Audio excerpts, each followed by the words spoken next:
You're listening to TG1F, an F1 podcast with Kate and Nicole. We're your hosts. I'm Kate. And I'm Nicole.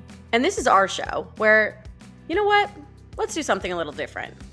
Welcome to TG1F's Read an F1 Romance Novel Month. F1 romance, author interviews, book recommendations, oh my. Join us for a month-long celebration of F1 romance authors and the stories that get our hearts racing. Because while F1 drivers are filling their shelves with trophies, we're filling yours with F1 romance novels. Who are we talking to today, Kate? Turn the page and find out. Welcome to the show, Kayla James. Thank you so much for being here for TG1F's Read an F1 Romance Novel Month. Thank you for having me. We are so excited. Your name came up so many times when we were talking to our followers and listeners about F1 romance authors that we needed to talk to for this series. So it is a joy to have you on the show. And for people that haven't read your work before, can you give us a little overview of your novel, kind of the plot, the characters, the themes, the tropes, the spice levels, kind of anything that people need to know as they're adding it to their TBR? Yeah, so Lights Out is a Formula One sports romance book where both the female main character and the male main character are F1 drivers, and they're actually teammates. It follows Blake, who is the female, and she didn't fall in love with F1 until she was around like 12 when she saw her first race on TV. And after that, it was kind of grindstone, working at it, and she battled the odds and only ever really got as far as like her small town like circuit because her best friend's dad used to work as a mechanic for one of the teams and started a small little circuit for just their small town in Georgia. And she's actually picked up for the newest team that Ryder, the male main character, is part of. And one of the drivers that Ryder used to drive with is actually a team principal, and he wanted to really make his mark. And so he wanted to go where nobody else would have thought he'd go for a driver and enter Blake. And so he picks her up. She shows what she's got. And I've been told a lot that it's kind of like love at first sight, but it's more like infatuation at first sight. Everyone's kind of like, where did she come from? Who is this person? I need to know her immediately. And Ryder from the get-go never really like tears her down, is always kind of like lifting her up. Meanwhile, he's kind of battling his past because he's been out of the driving scene for 2 years, healing from an accident. Okay. And so he's on his own journey that she inevitably ends up helping because he is like one track mind, needs to earn his world championship over again. And he's cutting out the people he loves. He doesn't talk to his friends anymore, which is kind of understandable because he does lose a lot within those 2 years. But she kind of shows him the way of you can kind of have it all. You don't have to cut out everyone. They're there to support you and your driving and like building your father's legacy and all that. And so they team up, and the part that I love the most is he was actually her idol driving. And so she is driving with her idol and she ends up falling for him. It's really just a story about defying the odds and multiple different ways of like defying expectations and breaking barriers, and then also defying like holdbacks, like real mental health issues with him reopening himself up to the world. And I just love it. Some of the tropes are really hard to come up with books. I didn't realize that when I first started writing. And so I would just categorize it as like a sports romance. She falls first, but he definitely falls harder. Okay. And he's kind of a grump, but like not with her. And so I don't necessarily say it's like grumpy sunshine because he isn't that way with her. And I kind of love that because like he's Oh, like I a love grump with that. everyone. That's like what you want, and oh man, I'm obsessed with it that he was her idol growing up. Like this is literally a dream. Like this is like Yeah. everyone's dream. That it's like whenever I find out that people are dating people from One Direction, I'm like, and that they were fans before. I'm like, wow, Yes. you really are like you're living my dream. But something I think is really interesting is that when we were talking before this, you mentioned that you have actually a really similar story to your character of Ryder, especially, at the time that you were writing this novel. Can you tell me a little bit more about that journey? So where we're similar at is him healing from his almost career ending injury. I actually was weightlifting at the time and I had a spinal injury happen where over 2 years I couldn't lift, I couldn't really walk. I was Wow. practically couch bound. I went from home to work and back home and that was it. Like I couldn't do anything. And I ended up needing spinal fusion Oh, surgery. wow. So that really sucked. Yeah. And just like Ryder, I kind of went into that depressive episode of like everything's not working out. I'm not going to be able to do things again. Kids are not an option because I'm not going to be able to carry them and like all this bad stuff. And it just took a couple people like Jace, like Blake, like Nikolai in the book to really show me that this isn't the end. Um, it's just a little bump in the road. And it inevitably led to me writing. And that's really where a writer comes from is that we both kind of like we're going on this path of one focused mind of getting back at it and nothing else mattered. But I started neglecting my husband and all that. And it really took him stepping up and showing me that I can be happy, even no matter like the little steps I take. And I Yeah. feel like Blake does that a lot for Ryder in the book. That is really sweet. And I think that's really cool that you're able to kind of share this journey, and I'm sure that writing it was almost therapeutic to be able to get out like the feelings and get out of your mind and put on paper like how you were feeling at that time, and then the journey out of it was probably really helpful too. Yeah, and it was really good to be able to like in some of the scenes where he expressed his frustrations with his ailment, I was like, this is exactly how I feel Yeah. right now.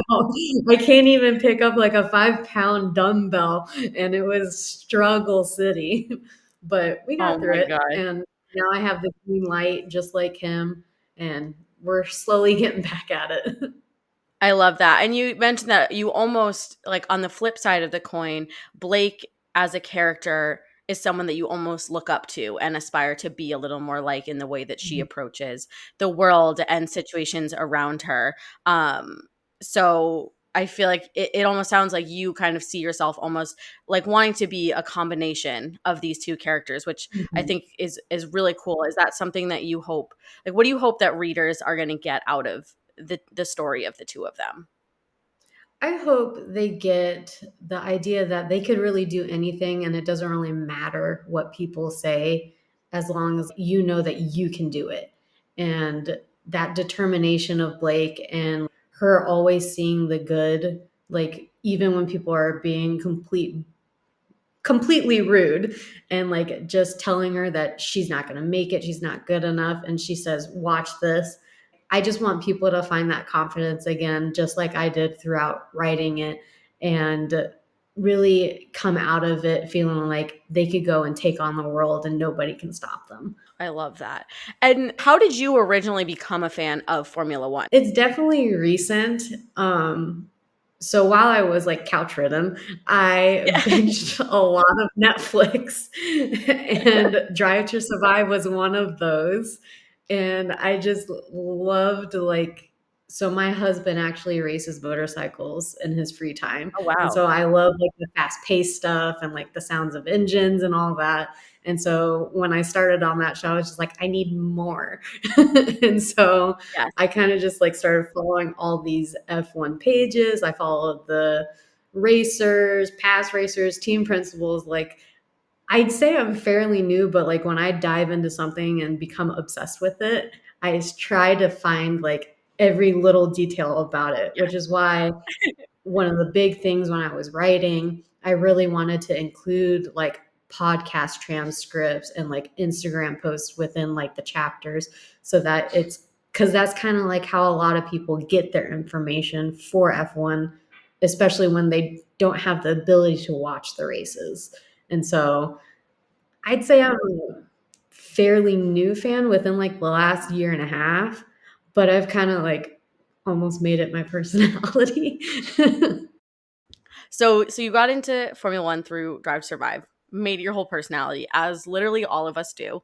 Um, what was that moment that you said, I'm gonna write an F1 novel? And like, did you have the characters like beforehand while you're going through this injury and you're like, I kind of think I could write a book about this, I'm gonna place it in Formula One? Or did it all happen together? Like, what was that like moment where it clicked? It kind of happened all together. So when I first got injured, I picked up a book for the first time in like a decade and immediately got hooked. And it went from like one book to 5 books a week to 7 books a week to 200 over 250 in half a year. Oh my I gosh. was, that's literally what I did like every single day. And I noticed like the big thing was hockey romance at the time. Mhm. And funnily enough, I did start drafting a hockey romance series, and my sister will probably never forgive me for putting that on pause Oh because no. reading the first couple of chapters of it and immediately fell in love. And then I'm like, pause. I have this one instead because I just noticed that there wasn't really a lot of Formula One books, and I kind of wanted to not like differentiate myself completely, but I wanted to bring more attention to that sport, Mhm. uh, especially because hockey romance was taking over and like everyone was publishing that, and I didn't necessarily want to fall like into that and be like Mhm. ghosted over of, oh, there's this one hockey romance, but there's like 800 other ones. Right. Whereas it's definitely a niche market. And I kind of love that I'm part of it because now Formula One is becoming very popular. And I don't know if that's just because I'm, like, paying more Yeah. attention to it, but especially with, like, the Las Vegas thing and then Drive to Survive on Netflix, it is becoming a lot more popular in the States, and I love that, Yes. and I love that now I get to be a part of that, and so really, it was I wanted to do something that was not the norm. And so Formula One, I was like, oh, I'll try that. And then coming up with the idea of Blake being a driver, I had just recently started seeing all of the F1 Academy stuff opening up for women on all that. And Mhm. so I was like, that would be cool.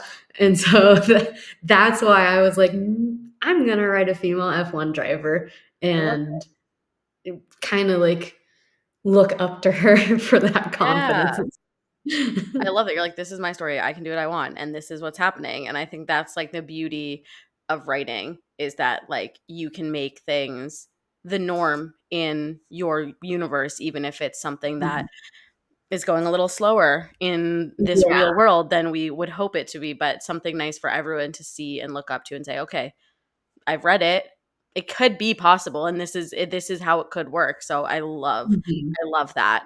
Um, Something that is kind of popular online, especially in the sports romance world, is fan casting, and everyone Mhm. reading a book and saying, "This is about this player or this person or Mhm. this driver."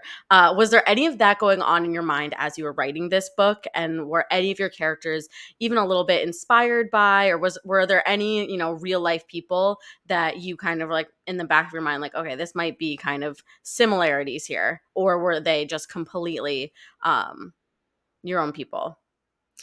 I would say, honestly, I know I use, like, Charles in a lot of my marketing, but it was mostly it was mostly for looks Yeah, because not I mad about really it, it's makes a lot of sense.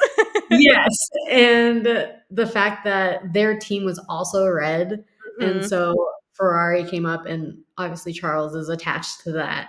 And so a lot of that was inspired for Ryder look wise, but Mhm. I didn't really want to uh like what's the word I'm looking for? I didn't want to build off of somebody from reality, especially for fiction, Yeah. because I wanted to make it its own thing. Mhm. And a lot of people have hated it, and they're like, for something that's supposed to be Charles Leclerc, I don't see any like similarities or anything. And I'm like, well, it's because Ryder is completely fiction. Yeah, Like like, he's it's actually not completely Charles. just used him for reference on looks and like qualities of like how he walks and stuff, Mhm. um holds himself and presents himself. I Yeah, did not try to like build off of Charles's story or right. anything. So I really wanted to just create these new people that somebody can love and not like relate to somebody in reality, because that was like a big thing, especially when I'm like choosing names and stuff. I'm like, who do I know that has this name? Oh Because my I gosh, do I know, yeah. like that's based off me. And I'm like, it's not. Yeah, it's like the baby name thing. If like people that are thinking of baby names and they're like, every name has been taken, so I have to choose a name that's not like, my bully from 3rd grade. I can't do Yes. that. And Well, I feel like like that it's must be like one of the exactly like hardest things for writing is like coming up with names, especially for something that's like an established sport like F1. Like, how do you come up with like team names, driver names, team principal names, and like, oh my god, I feel like naming would be such like I a trip for think me. their race team, so it ended up being Nightingale race team. Okay. It went through like 3 different changes, and my editor was like, "What are you doing? Why are you changing?" I was like, "I can't find the perfect name." You're like, actually, Ferrari is a great name for a team, and I don't know what else to like. It's hard. Okay, it's Exactly. hard. There's Jace in the book, and then Nikolai's name was initially James, Okay. and I was like, "Jace and James are way too close. I'm using the last name James." Like, I'm like, Yeah. "I need to come up with something Yeah. else." And so I just, like, completely changed his character. I was like, "You're now this." That's so funny. People are like, wait, who are we talking about now? Yes, that happened with my beta readers because Yeah. it went through them with a different name, and then when I made edits and they reread it, they're like, "Who's this guy?" And I'm like, "Oh, that's this one." You're like, it's all part of the creative process. All right, leave me alone. Yes, it's controlled chaos over Yeah. here. So, I know you were saying that like kind of assigning tropes is kind of, difficult because it just the story kind of came to you, but do you have a favorite trope either to write or to read? And on the flip side, is there any sort of trope that you've never worked with that you think would be really fun to create a story around? So I've always, like many people, loved the single dad trope because Okay. I love seeing kids in books and like how like for example, if like a dad is super gruff and like full of tattoos, looks super mean, but he's a complete teddy bear with his kid. I love Mhm. seeing that because you don't really see a lot of it Yeah. in the real world. And so I'm really excited because book 2 is Jace's book, and he's a single dad. And so Perfect. I'm getting to write that So one. like And both 2 and 1, same answer, both questions. exactly. I'm super excited to write that. And I think I would really like to do like a brother's enemy kind of thing, just Ooh, because the tension in those books tends to tension. be really good. Yeah. Ooh, that's a good one. That's a really good Mhm. one. So I feel like you see a lot of, like, brother's best friend, but brother's enemy, even better. Yeah, because like, for brother's best friend, they could, like, forgive them easily, like, "It's my best friend, whatever." Yeah, it's like the But, 2 like, people brother's you love. enemy, you're like, "I gotta hang out with this guy now." Yeah. Oh, that's a good one, that's a good one. Well, I hope that, maybe book 3, maybe it'll be a brother's enemy? Yeah, I think that one's actually brother's best friend, so Oh, okay. I was gonna save that one for hockey romance because Okay. like, Yeah, for gets your sister. drafted, enemy, like Yeah. You gotta get your sister. You gotta give her something. yeah, I was talking about this other book series that I was thinking up, and my sister was like, "If you don't do this hockey series next, I might disown you." And I'm like, "Oh." She's like, I know what I'm "Please." doing next. Yeah, please.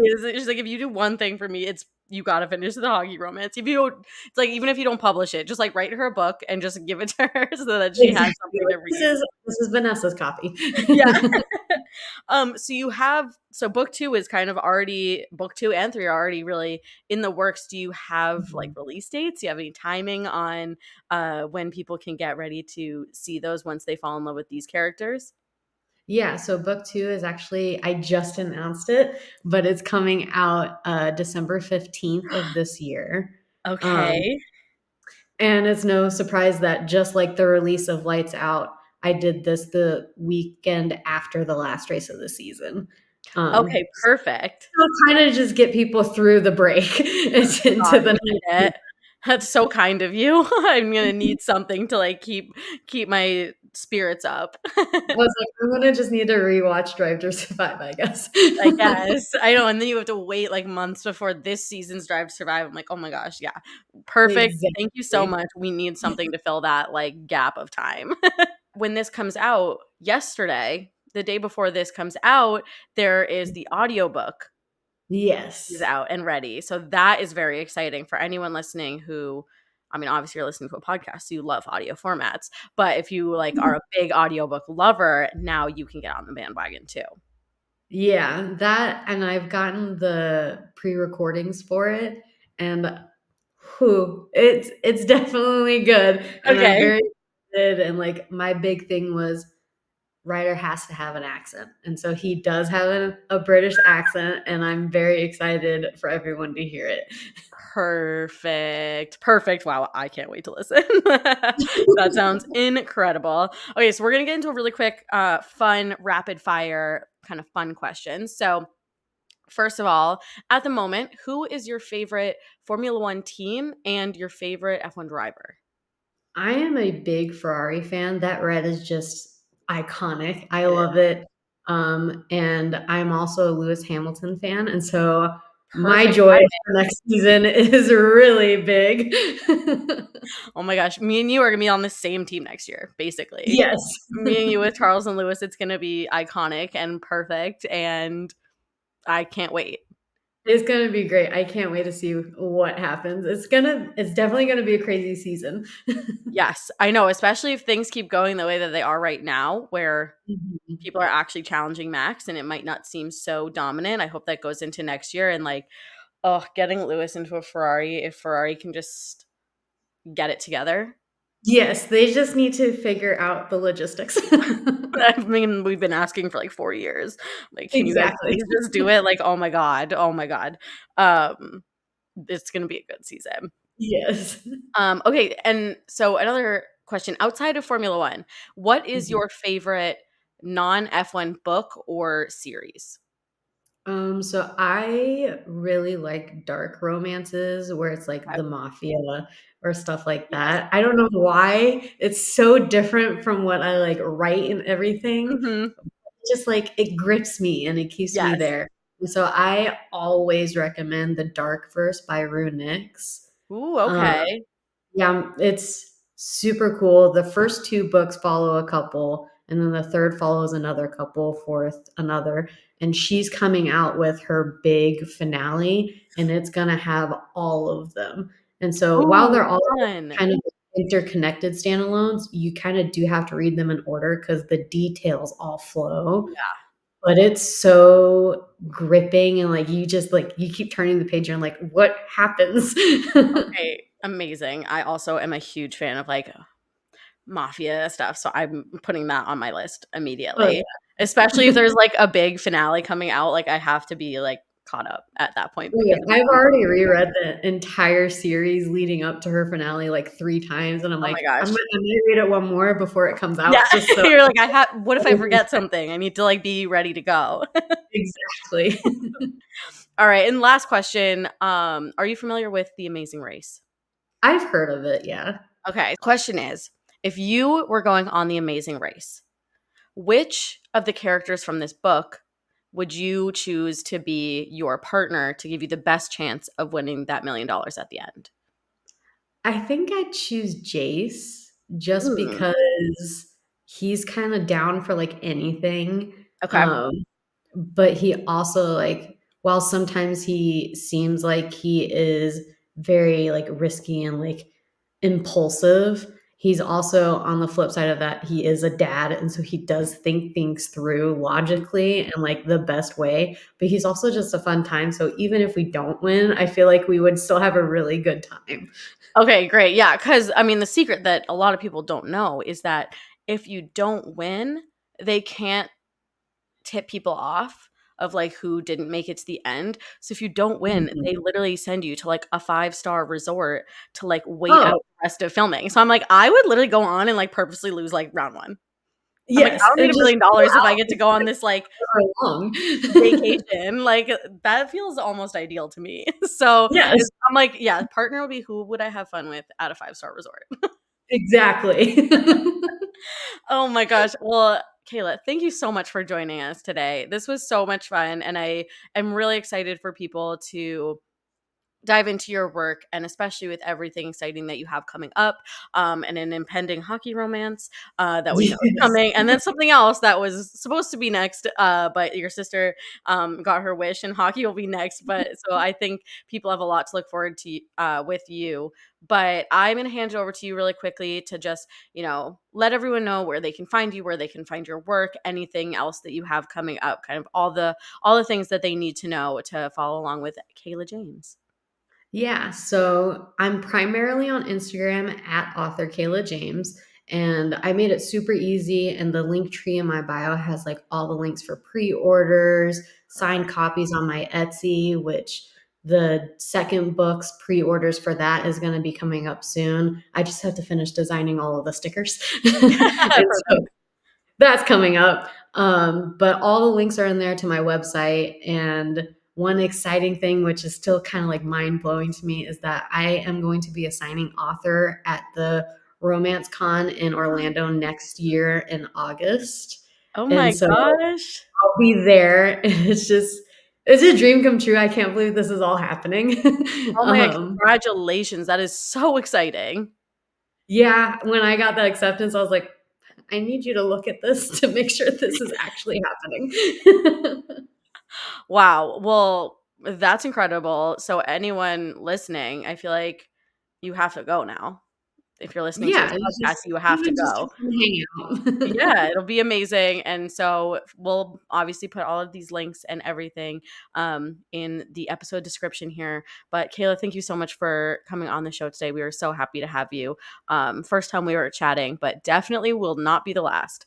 No, this was great, and I'm, like, so thankful that people mentioned me when they were telling you, like, who they want. Like, it's mind-boggling all of this that's happening.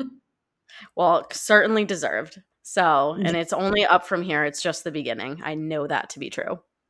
Well, thank you. All right. Great talking to you, Kayla. Thank you so much for coming. Bye. Thanks so much. Thanks so much for listening to this episode of TG1F, an F1 podcast with Kate and Nicole. If you like what you heard, don't miss out on the fun between episodes.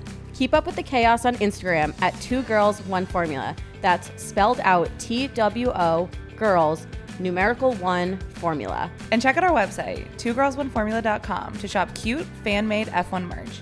See you next week. But like we said, in the meantime, we'll see you on the internet.